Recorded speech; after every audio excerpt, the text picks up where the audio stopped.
একটা সময় টেলিভিশন মিডিয়াতে আমি অনেক কথা বলতাম, অনেক টক শোতে আমি গেছি। বাংলাদেশের এক এক চিহ্নিত নাস্তিকের দাঁত ভাঙার জবাব দেওয়ার জন্য আমি টেলিভিশন টক শোতে গিয়েছি একাধিকবার। এবং আমার যদ্দূর মনে আছে, কোনো নাস্তিক দাঁত নিয়ে টক শো থেকে ফেরত যেতে পারেনি। আমি নাস্তিক মোরতাদদের ভয় পাই না, আমি আমার স্বজাতীয় ভাইদের ভয় পাই। না জানি তারা কোনো কথায় ক্ষুব্ধ হয়ে বা ভুল বুঝে উল্টাপাল্টা প্রচার করে কিনা। আজকে আমাদের যে গুণটা বেশি থাকার দরকার ছিল সেটা নাই, পরস্পরে সহনশীল হওয়া, পরস্পরের প্রতি সহানুভূতি দেখানো। আজ হয় কি, আমরা যদি কোনো ভুল করি তা আমাদের লোকেরাই আমাদেরকে এভাবে টানাটানি করে, কাপড় রাখা সম্ভব হয় না। মিডিয়াগুলো আসছে, তাদেরও ভিউ দরকার। আজকাল ফেসবুক ইউটিউব থেকে কামাই করা যায়। আমি মিডিয়ার ভাইদের বলবো, দেখো মাহফিল অন্তত এই জন্য রেকর্ড করো, দুনিয়া উদ্দেশ্য না হয় আখিরাত যেন উদ্দেশ্য হয়। এরপর যদি আল্লাহ তাবারক ওয়া তাআলা হালাল ভাবে, হালাল পন্থায় কোন উপার্জনের ব্যবস্থা করে দেন, আলহামদুলিল্লাহ বলুন। রাত কম হয়নি অনেক, তাছাড়া এই জায়গাটা প্রচন্ড গরম। ঠিক আমি এখানে ঢোকার পরে আমার মনে হচ্ছে উত্তপ্ত কোথাও ঢুকছি। চরম উত্তপ্ত এই জায়গায় লম্বা আলোচনা করাও মুশকিল। তাছাড়া রাত অনেক হয়েছে। আমার পরে সিদ্দিক সাহেব, হাফিজুর রহমান সিদ্দিকও আলোচনা করবেন। আমি মনে করি ঠিক বর্তমান পরিস্থিতিতে, এই বর্তমান বাস্তবতার আলোকে সামান্য কয়েকটা কথাই বলা উচিত, দীর্ঘ কথা নয়। এক নম্বর কথা হচ্ছে, ইসলাম কি জিনিস, ইসলাম মানলে আমরা দুনিয়া আখেরাতে কিভাবে উপকৃত হব, ইসলাম যদি না মানি আমরা দুনিয়া আখেরাতে কিভাবে ক্ষতিগ্রস্ত হব, এটা আমাদের সকলের জানা দরকার। কথা ঠিক না ঠিক? বলবেন হুজুর আমরা জানি, জানি বলেই তো মাহফিলে এসেছি, না হলে এত কষ্ট করে এই ঠান্ডা মৌসুম বলতে 4 দিন 5 দিন বৃষ্টি হওয়ার কারণে এখন গোটা বাংলাদেশ এয়ার কন্ডিশন হয়ে গেছে। আমি একথা বলি না যে আমরা ইসলাম জানি না কিংবা ইসলাম বুঝি না। মঞ্চে ওলামায়ে কেরাম আছেন, মাশাআল্লাহ, যথেষ্ট যোগ্য আলেমরাও এখানে আছেন, অনেক মাদ্রাসার ছাত্ররা এখানে আছেন, যাদেরকে আমি মহব্বত করি, ছাত্ররাও আমাকে মহব্বত করে। আমরা জানি না এমন নয়, তবে এতটা জানি না যতটা জানলে আমরা জাতিকে ইসলাম বুঝাইতে পারতাম। ইসলামের উপরে চলার জন্যে, দ্বীনের উপরে অবিচল অটল থাকবার জন্য আল্লাহ তাবারক ওয়া তাআলা দ্বীনের নানা বিষয়ে আমাদেরকে জ্ঞান দান করেছেন। কিন্তু এটা যথেষ্ট নয়, আমরা এই জাতিকে ইসলাম বুঝাইতে পারি নাই। এই জন্য আপনারা আশ্চর্য হবেন, আমরা যখন ইসলামের কথা বলি, আবার এর বিপরীত দিক থেকে কেউ যখন বস্তুবাদের কথা বলে, নগদ অর্থের কথা বলে, পদ পদবীর কথা বলে, দুনিয়ার স্বার্থের কথা বলে, লোভ লালসা দেখায়, তারা ইসলাম ছেড়ে দিয়ে ওদিকে দৌড়াইতে থাকে। কথা ঠিক না বেঠে? তাহলে ইসলাম যে সবচেয়ে লাভজনক বিষয়, এটা আমরা জাতিকে বুঝাইতে পারি নাই। ইসলাম যে দুনিয়া আখিরাতের কল্যাণের বিষয়, আমরা জাতিকে বুঝাইতে পারি নাই। মাদ্রাসার ছাত্রদের আমি বলবো, দেখো একটা বড় চ্যালেঞ্জ এটা তোমাদের জন্য। যদি জাতিকে ইসলাম বোঝাতে না পারো, ইসলামের প্রয়োজনে, ইসলাম রক্ষার প্রয়োজনে, দিন রক্ষার প্রয়োজনে তোমাকে মাঠে একাই থাকতে হবে, কেউ তোমার সঙ্গ দিবে না। আর যদি জাতিকে ইসলাম বোঝাতে পারো, জাতি যখন তোমার সঙ্গ দেবে, তোমার সহযোগিতা করবে, ইসলাম এবং মুসলমানের বিরুদ্ধে যতই ষড়যন্ত্র হোক না কেন, প্রত্যেকটা ষড়যন্ত্রের দাঁত ভাঙা জবাব দিতে পারবে। একটা এক্সাম্পল তো দেওয়াই লাগে। বাংলাদেশে জাতিসংঘের মানবাধিকার কমিশন একটা অস্থায়ী কার্যালয় খুলতে চায়। আমি মিডিয়ার দিকে নজর রাখতেছি, যারা এই পদক্ষেপ বা প্রস্তাবের বিরোধিতা করতেছে অধিকাংশ আলেম ওলামা, ইসলামী দল। মনে হয় যে ক্ষতি ভবিষ্যতে অপেক্ষা করতেছে, এটা শুধুমাত্র মৌলবীরা, কেউ কথা বলছে না। তোমরা যদি মনে করে থাকো যে জাতিসংঘের মানবাধিকারের এই অফিস বাংলাদেশে ওপেন হলে দেশের কল্যাণ হবে, তো তোমরা এটার পক্ষে বলো। আর যদি মনে করো ক্ষতি হবে, তাহলে বিরোধিতা করছো না কেন? কেন বিরোধিতা করছো না? আমরা ধর্মীয় দিক দেখি, এ দায়িত্ব দেশের মানুষ আমাদেরকে দিয়েছে, যার জন্য আমরা বাংলাদেশের যে প্রান্তে যাই না কেন, হাজারো লাখো মানুষ জমায়েত হয়। তারা মনে করে ধর্মের কথা, ইসলামের কথা আলেমদের মুখে শুনতে হবে। তারা মনে করে আলেমরা ধর্ম ইসলাম সম্পর্কে দিক নির্দেশনা দেবেন। আমরা যখন দেখছি অফিস ঢাকায় যদি ওপেন হয়, ধর্ম ক্ষতিগ্রস্ত হবে, ইসলাম ক্ষতিগ্রস্ত হবে, দেশও ক্ষতিগ্রস্ত হতে পারে। আমরা কথা বলছি আমাদের ইমানের জায়গা থেকে, কিন্তু তারা মুনাফিক, তারা কথা বলছে না। যদি মনে করো কেন কথা বলবো, এটা কল্যাণ রাষ্ট্রের জন্য, সেটাও বুঝাও আমাদেরকে, সেটাও বুঝাও। আমরা তাদেরকে বুঝাতে ব্যর্থ হয়েছি যে কি কি ক্ষতি আমাদের হবে। এটা আমাদের একটা ব্যর্থতার জায়গা। মাদ্রাসার ছাত্র, আলেম ওলামা হাতে পায়ে ধরে বলে যাই, আমি তো প্রায় 30 বছর যাবত রাজনৈতিক ময়দানে, বড়দের জোতা টেনে টেনে রাজনৈতিক ময়দানে আমি সামান্য কিছু কাজ করার চেষ্টা করেছি।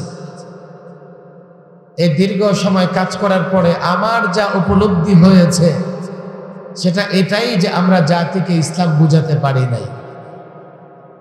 যার জন্য দেখবেন যে কোনো জাতীয় কাজে, সেটা নির্বাচন হোক, সরকার গঠন হোক, তত্ত্বাবধায়ক হোক, সামাজিক কোনো কাজ হোক, রাজনৈতিক ব্যবসায়িক কোনো কাজ হোক, লোকেরা আলেমদের অগ্রসর হতে দেয় না।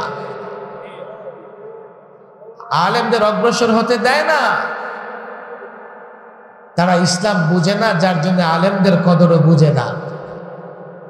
এই বাজারের ব্যবসায়ী, এই মার্কেটের ব্যবসায়ী, আমি জানি না আপনারা কারা এখানে আছেন, আমি আপনাদের ক্লিয়ার বলি, ইসলাম এই কথা বলে না যে আপনি ব্যবসায়ী করতে পারবেন না, বরং ইসলাম এই কথা বলে সত্যবাদী একজন ব্যবসায়ী নবী, রসুল, সিদ্দিকীনদের সঙ্গে জান্নাতে থাকবে। এবং এটাও নয় যে ইসলাম মেনে ব্যবসা করলে আপনি ক্ষতিগ্রস্ত হবেন, বরং ইসলাম মেনে ব্যবসা করলে দুনিয়াতেও লাভবান, আখিরাতেও লাভবান। কোনো সন্দেহ নাই, কোনো সন্দেহ নাই। আল্লাহর কসম, লক্ষবার কসম, ইসলাম মেনে ব্যবসা করবেন, দুনিয়াতেও লাভবান, পরকালেও লাভবান, দুনিয়াতেও শান্তি, আখিরাতেও শান্তি। ইসলাম মেনে ব্যবসা করবেন না, এই ব্যবসায় দুনিয়াতেও শান্তি আসবে না, মরার পরেও শান্তির আশা করা যায় না। আমি রাজনীতিবিদদের বলি, শোনো, আজকে যুক্তি তর্ক নয়, বিতর্ক নয়, যুক্তি দেবার মতো সময় মাহফিলে হয় না। আমি ওপেন বলি, চ্যালেঞ্জ গ্রহণ করতে পারো, রাজনীতি করো, কোনো নিষেধ নাই, রাষ্ট্র চালাও, কোনো নিষেধ নাই, ইসলাম মেনে রাষ্ট্র চালাও, 5 বছর নয় 50 বছর ক্ষমতায় থাকতে পারবে। আপনাদের কষ্ট হবে, রাত অনেক হয়ে গেছে, আমি নিজেও সংস্কার করতেছি এখন রাষ্ট্রের। আল্লাহ ভালো জানে এই সংস্কার করতে করতে রাষ্ট্রটাকে কোথায় নিয়ে যাই। জাতীয় ঐক্যবদ্ধ কমিশনের বৈঠকে আমিও যাই। রাষ্ট্র মেরামত করতে হবে, রাষ্ট্র সংস্কার করতে হবে। আমি 1 বছর আগে যে কথা বলেছি, 5ই আগস্টের অভ্যুত্থানের পরে আমি যে কথা বলেছি, রাষ্ট্র মেরামত করতে চাও, সংস্কার করতে চাও, আগে ঠিক করো কিভাবে রাষ্ট্র মেরামত করবে, কোন ফর্মুলায় রাষ্ট্র মেরামত করবে, কোন থিওরি দিয়া রাষ্ট্র মেরামত করবে।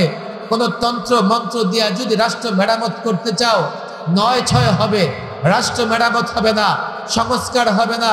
যদি তোমরা এখান থেকে একটু ওখান থেকে একটু নিয়ে সংস্কারও করো, এই সংস্কারে জাতির কোনো ভাগ্যের পরিবর্তন আসবে না। আমি ক্লিয়ার বলি, সংস্কারে আমি আসি, রাষ্ট্র সংস্কার হচ্ছে যেহেতু এই সংস্কারের পেছনে কোরআন নাই, সুন্নাহ নাই, আল্লাহর নবীর আদর্শ নাই, আল্লাহর নবীর থিওরি নাই, আছে পশ্চিমাদের আদর্শ, পশ্চিমাদের তন্ত্রমন্ত্র। আল্লাহর কসম করে বলি, এই সংস্কারে জাতি দেশের জনগণের কোনো লাভ হবে না। পরিষ্কার বলি আমি এই কথাগুলো।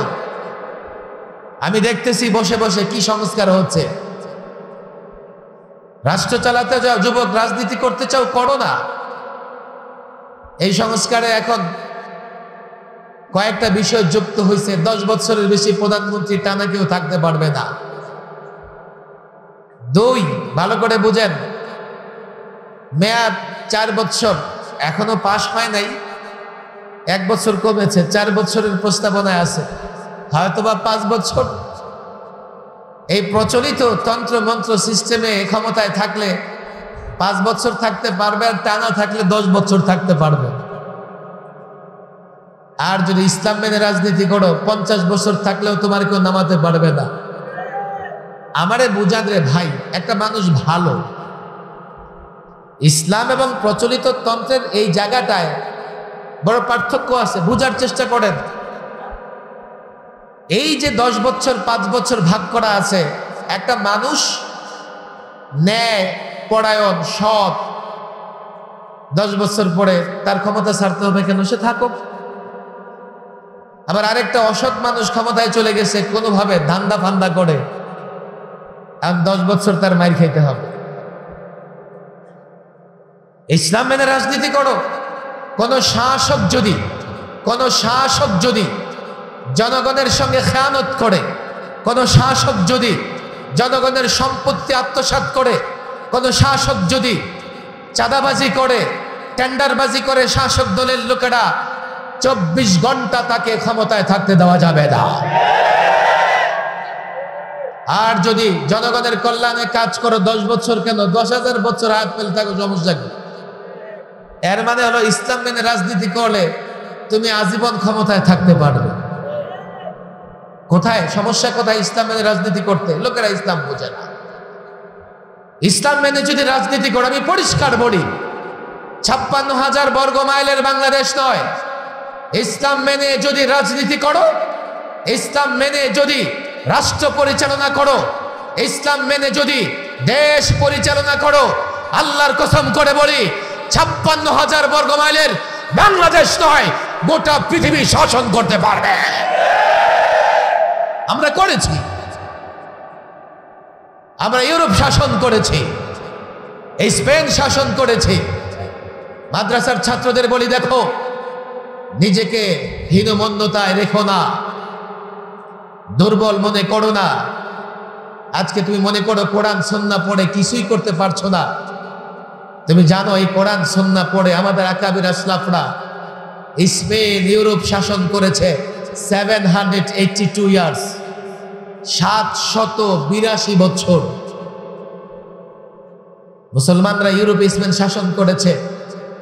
মুসলমানরা যদি ইউরোপ স্পেন শাসন না করত, ইউরোপের লোকজন এখনো ওই পাহাড়ের গর্তে বসবাস করত।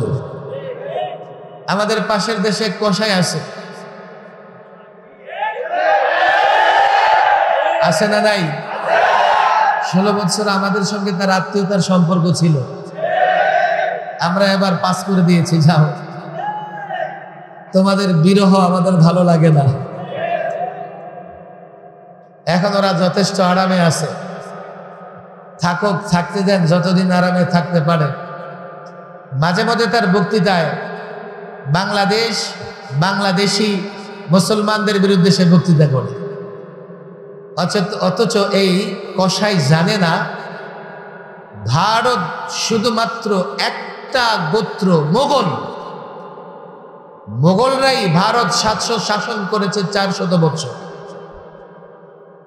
আজকে ভারতে যত আপনি স্থাপনা দেখবেন, ঐতিহাসিক স্থাপনা, লাল কেল্লা, আগ্রার তাজমহল, কুতুব মিনার, এ ভারতের নানা স্থাপনার পেছনে অবদান মুসলিম শাসকদের। এর আগেও মুসলমানরা ভারত শাসন করেছে। যেই মুসলমানেরা ভারত আবাদ করেছে, এখন সেই আবাদকৃত জায়গায় দাঁড়াইয়া এক কসাই মুসলমানদের বিরুদ্ধে বক্তৃতা করে। ইদানিং তার একটু চুপচাপ দেখা যায়। খেনসানের পাকিস্তানের হাতে মার খাওয়ার পরে সোজা হয়ে গেছে, আর ইহুদিরা মার খেয়েছে ইরানের হাতে। এখন দেখবেন খুব সোজা বাংলাদেশ নিয়ে খুব বেশি ষড়যন্ত্র আর কথা এখন বলে না। আমরা একটা স্বপ্ন দেখি, ছাত্র ভাইয়েরা একটা স্বপ্ন দেখে, ওলামা একরাম এখানে আসে, লম্বা সময় ধরে মার খাচ্ছি আমরা, মুসলমানরা মার খাচ্ছে। তবে একটা স্বপ্ন আমরা এখন আরো নিবিড়ভাবে গভীরভাবে দেখতে পারি, সেটা হচ্ছে আবারও এই ভারতবর্ষ মুসলমানদের অধীনে আসবে, মুসলমানরা তা পরিচালনা করবে। আমাদের দরকার প্রস্তুতির। কেউ বলে গজওয়ায়ে হিন্দ হবে, কেউ বলে এটা হবে, কেউ বলে সেটা হবে। আমি পরিষ্কার বলছি, একটা লক্ষণ দেখা যাচ্ছে। কেন যেন আল্লাহ তাবারক ওয়া তাআলা আমাদের দিকে একটু রহমতের দৃষ্টি দিয়েছেন। এই রহমতের দৃষ্টির ফলেই ইহুদিরা, ইসরায়েলিরা, যারা মনে করত পৃথিবীর পরাশক্তিদের একটা তারা, আয়রন ডোম, কেউ তাদের মাটিতে আঘাত করতে পারবে না, কেউ সেখানে মিসাইল ছুড়তে পারবে না, কেউ সেখানে আক্রমণ করতে পারবে না। আজকে ইরান আক্রমণ করে দেখিয়ে দিয়েছে ইহুদিদের অবস্থা কতটা করুণ হতে পারে। হিন্দুত্ববাদীদের বারবার দেখেছি পাকিস্তানে আক্রমণ, বাংলাদেশের সীমান্তে নিরীহ বাঙালিদের হত্যা করতে আমরা দেখেছি। আবার তাদের আস্ফালন, আবার তারা নানা সময় নানাভাবে কটাক্ষ করেছে, তিরস্কার করেছে বাংলাদেশিদেরকে নিয়ে, মুসলমানদেরকে নিয়ে। সামান্য 2-4 দিন লড়াই করতে পারে নাই, তারা চুপ হয়ে গেছে। আজকে আমরা আফগানের কথা বললে তাদের চুলকায়, একদল মিডিয়া আছে তাদেরও চুলকায়। কেন আফগানে তোমরা পরাজিত হয়েছো, সে পরাজয়ের গ্লানি এখন বুঝতে পারছো না? তালেবানরা কি করেছে? নিজের রাষ্ট্র হেফাজত করেছে। তালেবানরা কি করছে? নিজের রাষ্ট্রের উন্নতি করছে। তালেবানরা কি করেছে? নিজের রাষ্ট্রের শান্তি শৃঙ্খলা ফিরিয়ে এনেছে। যে আফগান 30 বছর যাবত, 40 বছর যাবত অগ্নিগর্ভে পরিণত ছিল, এ আফগানে তালেবানরা শান্তি এনেছে। আফগানের উন্নয়ন তালেবানরা করছে।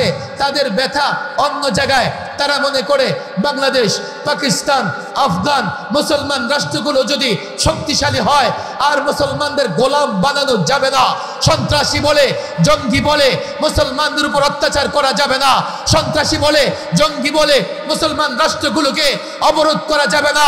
সন্ত্রাসী বলে, জঙ্গি বলে টুপি দাড়িওয়ালাদের বিরুদ্ধে কোন ধরনের ব্যবস্থা নেওয়া যাবে না। এটাই তাদের ভয়। আল্লাহর কসম করে বলি, আল্লাহ দয়া করা শুরু করেছেন, আমাদের দিকে রহমতের দৃষ্টি দিয়েছেন। 5ই আগস্ট এটা সূচনা।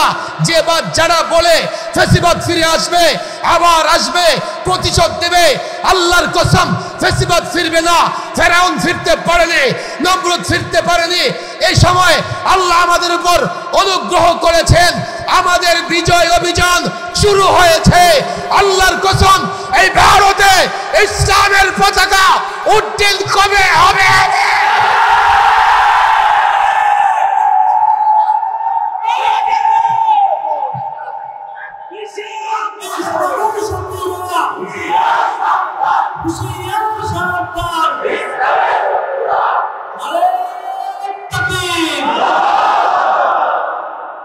আমি আমার দ্বীনি ভাই আলেম ওলামা ছাত্রদের হাতে পায়ে ধরে বলি, আমাদের ব্যর্থতা, আমরা এই জাতিকে ইসলাম বুঝাইতে পারিনি। আমরা দেশের মানুষকে কল্যাণের পথে ডাকি, আর দেশের মানুষ আমাদের বিরোধিতা করে। এর কারণে একটা, এই জন্যে আমি এখানকার ওলামায়ে কেরাম, আইম্মায়ে মাসাজিদ, মাদ্রাসার মুতামিম, পরিচালক, ছাত্রদের বলবো, দেখো সময় হয়েছে, এখন একটা ইতমিনানের সময়।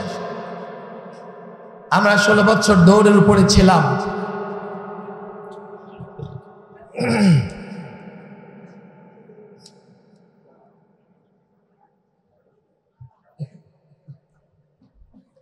এই সময়ে আমাদের মূল কাজ কি? এই সময়ে আমাদের মূল কাজ হচ্ছে এক একটা মুসলমান যুবকের কাছে গিয়ে ইসলামকে পেশ করা। বলে, হুজুর সে তো মুসলমানের বাচ্চা, নামাজ পড়ে, রোজা রাখে, তার কাছে কি ইসলাম পেশ করব? কি ইসলাম পেশ করবা? আমি, তুমি, আমরা, আপনারা, আমরা কিন্তু জানি না সে নামে এবং বংশে ইসলাম গ্রহণ, ইসলামের উপরে থাকার দাবি করলেও তার কাজকর্মগুলো এখনো সে ইসলাম অনুযায়ী করতে পারে না। একটা চ্যালেঞ্জ আমি ছাত্রদেরকে বলি, তোমাদের জন্য একটা বড় চ্যালেঞ্জ হচ্ছে ইসলামটাকে যৌক্তিক জায়গা থেকে, প্রয়োজনে সায়েন্সের জায়গা থেকে, ইসলামটাকে দলিল প্রমাণের জায়গা থেকে, ইসলামকে বাস্তবতার জায়গা থেকে এই জাতির প্রত্যেকটা যুবকের কাছে পৌঁছাবার চেষ্টা করবো তো ইনশাআল্লাহ। লম্বা কথা হয়ে যাবে, অনেক রাত হয়ে গেছে। এই যে কদিন আগে একটা, আপনার কষ্ট হচ্ছে না তো? কদিন আগে নারী কমিশন,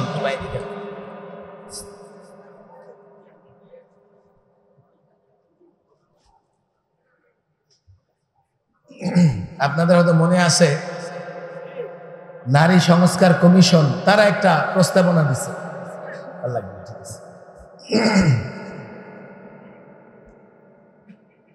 যেহেতু মাদ্রাসার ছাত্ররা আছে, আমি তাদেরকে একটা সেন্সিটিভ বিষয় বলি, দেখো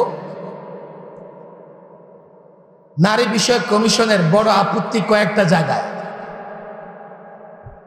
একটা জায়গা হচ্ছে বাবার সম্পত্তিতে নারী পুরুষের সমান অধিকার। এটা নিয়ে তো আমরা অনেক কথা বলছি, মোটামুটি জাতিকে আমরা বুঝাইতে পারছি যে বাবার সম্পত্তিতে কন্যা যা পাবে, ছেলে তার পুত্র তার ডবল পাবে, এর পেছনে যুক্তি আছে। আরেকটা বিষয় তাদের আপত্তির জায়গা, যে হুজুর পুরুষ তালাক দেয় কাকে? নারীকে। নারী কেন পুরুষকে তালাক দিতে পারে? এখানে তো নারীর উপরে আপনারা বড় অবিচার করতেছেন। যদি পুরুষ, যখন জঘন্য টাইপের পুরুষ সমাজে আছে না নাই? আমরা বলি যে আছে। তখন বলে হুজুর তাহলে এটা করে দেই যে নারীও যাতে কি করতে পারে, পুরুষকে তালাক দিতে পারে। অথচ শরীয়তে নারীকে তালাক দেবার অধিকার দেয় নাই, তালাক দেবার অধিকার দিয়েছে পুরুষকে। ভালো করে শোনেন। এখন আমাদের আলেম ওলামা ছাত্ররা বলবে, হুজুর আমরা তাহলে হেরে গেলাম। আমরা যে বলি ইসলাম সাম্যের ধর্ম, ন্যায়ের ধর্ম, ইসলাম তো এখানে ন্যায় কিংবা সাম্য প্রতিষ্ঠা করলো না। কোরআনে কারিমে, আমি লম্বা আলোচনায় যাব না, ছাত্ররা খেয়াল করে শোনো। কোরআনে কারিমে বলা হয়েছে নিসাউকুম, বলো নিসাউকুম,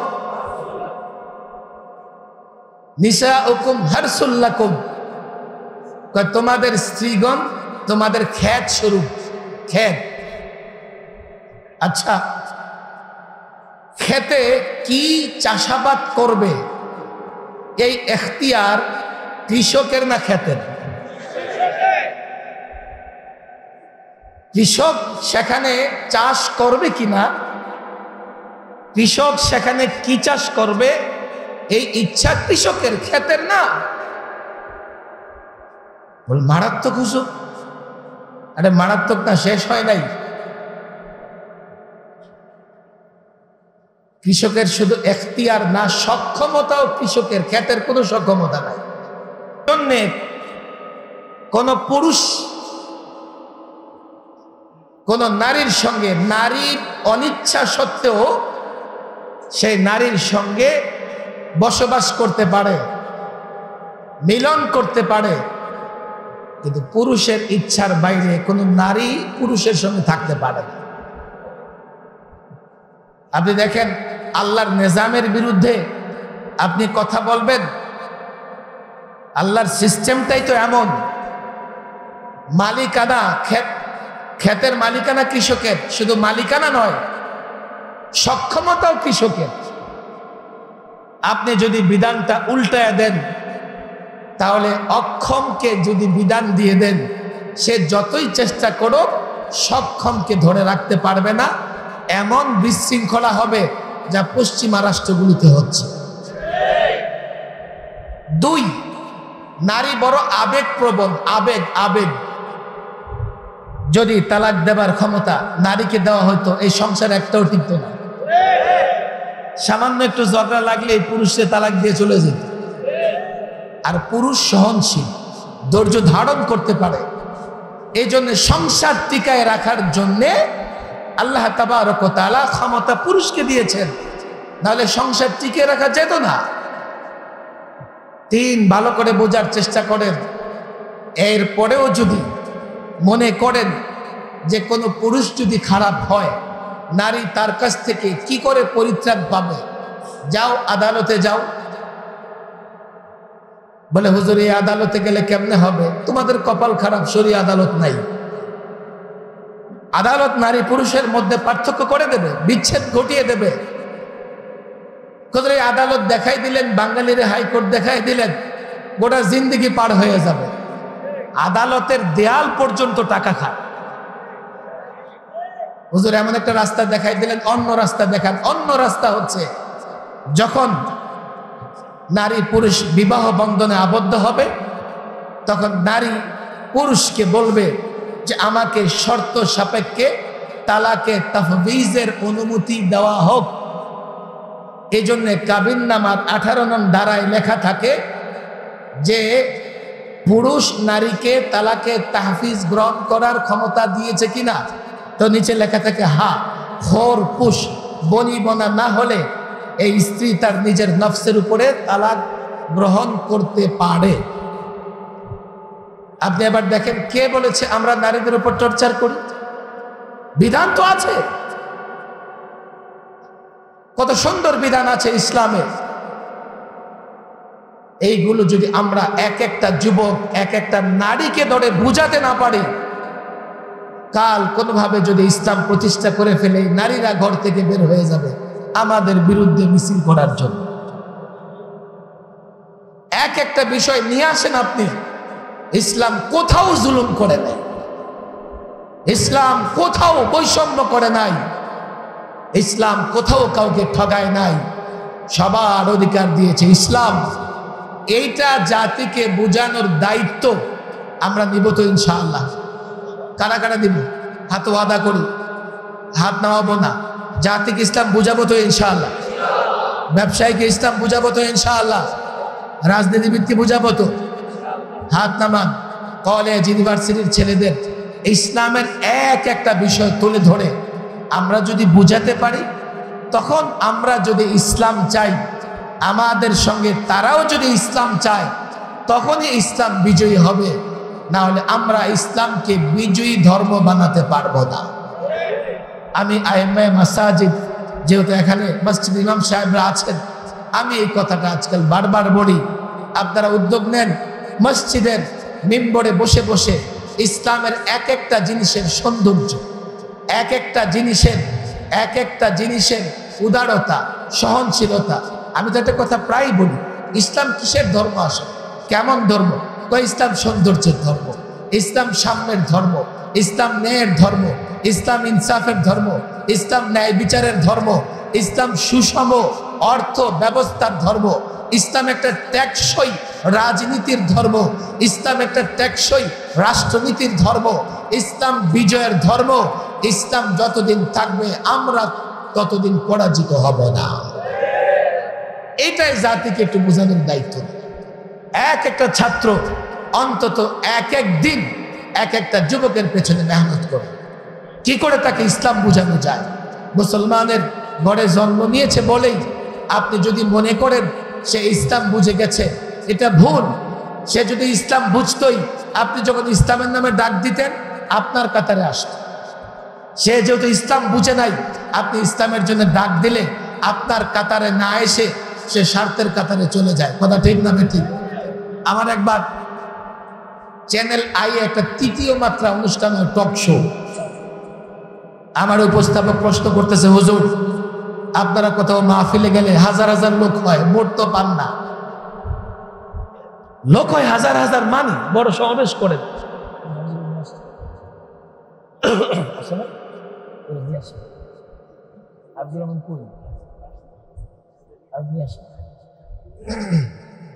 অনেক গরম আছে।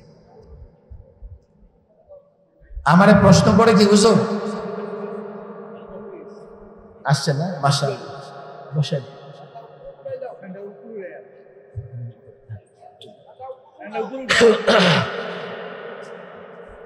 আল্লাহ আমি কথা শেষ করব। মৌলানা হাফিজুর রহমান সিদ্দিক সাহেব চলে আসছে, আসছে তো না বসে।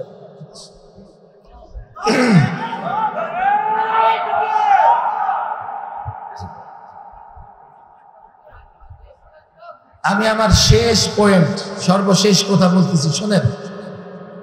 আমারে প্রশ্ন করতেছে, হুজুর আপনারা মাহফিলে গেলে হাজার হাজার মানুষ হয়, কিন্তু আপনারা তো ভোটে ক্ষমতায় আসতে পারেন না। আমি তারে বললাম কি, আসলে আমাদের দেশে যে নির্বাচন হয়, যেদিকে যায় নোট সেদিকে হয় ভোট। আমরা লোকদেরকে ইসলামের পথে ডাকি আর তারা লোকদেরকে নোটের দিকে ডাকে। কথা ঠিক না ঠিক? লোকেরা ইসলাম বুঝে না, বুঝে নোট। যদি ইসলাম বুঝাতে পারতাম তো নোট ছেড়ে এই লোকেরা ইসলামের কথা, ইসলামের পথে আসতো। কথা ঠিক না ঠিক? এই যে ওয়াদা করছেন মনে থাকবে তো ইনশাআল্লাহ? আমরা এই জাতিকে ইসলাম বুঝাবো তো ইনশাআল্লাহ। আল্লাহ তাবারক ওয়া তাআলা তৌফিক দান করুন। প্রচন্ড গরম, আপনারাও কষ্টে আছেন, স্টেজেও বড় গরম লাগতেছে, একেবারে আবদ্ধ একটা জায়গা। আল্লাহ তাবারক ওয়া তাআলা এই দীর্ঘ সময় আমাদেরকে বসে আলোচনা করার, আলোচনা শোনার তৌফিক দিয়েছেন। আল্লাহ যেন আমাদের এই সময়টাকে